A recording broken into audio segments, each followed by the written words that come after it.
ازيكم، ايه الاخبار؟ في الفيديو بتاع النهارده هكلمكم عن شويه تريكس خاصه بالمكاتب تقدروا تستخدموها وانتوا بتوزعوا، وهتسهل عليكم كتير قوي، واتوقع ان التريكس دي ناس كتير قوي ما تعرفهاش. التريك دي بتتكلم عن ازاي ان انا اقدر اخلي كذا مكتبه ان هم يلعبوا مع بعض. يعني انا عندي هنا 4 مكاتب موجودين قدامي دلوقتي، وده صوت المكتبه الاولى، وده صوت المكتبه الثانيه،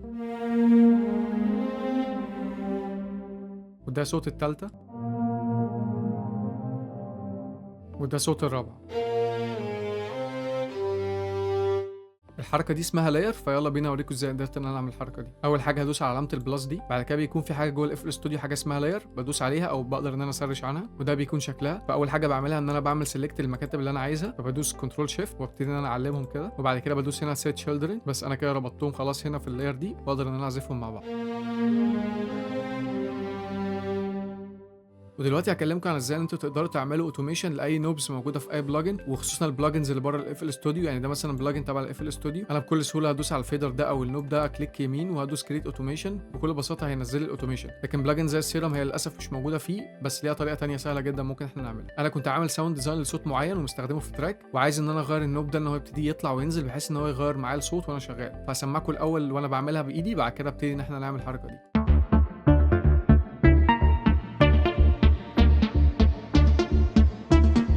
هاوريكم دلوقتي ازاي ان احنا نقدر نعمل الحركه دي بكل سهوله. اول حاجه هحرك النوب اللي انا عايز ان انا اعمل ليه اوتوميشن، بعد كده ادوس على علامه النوب اللي فوق دي، هو اوتوماتيك كتب لي البلجن وكتب لي الاسم النوب بالظبط اللي انا عايز ان انا احركه، وهدوس كريت اوتوميشن، ظهر لي هنا الاوتوميشن، ابتدي ان انا احركه.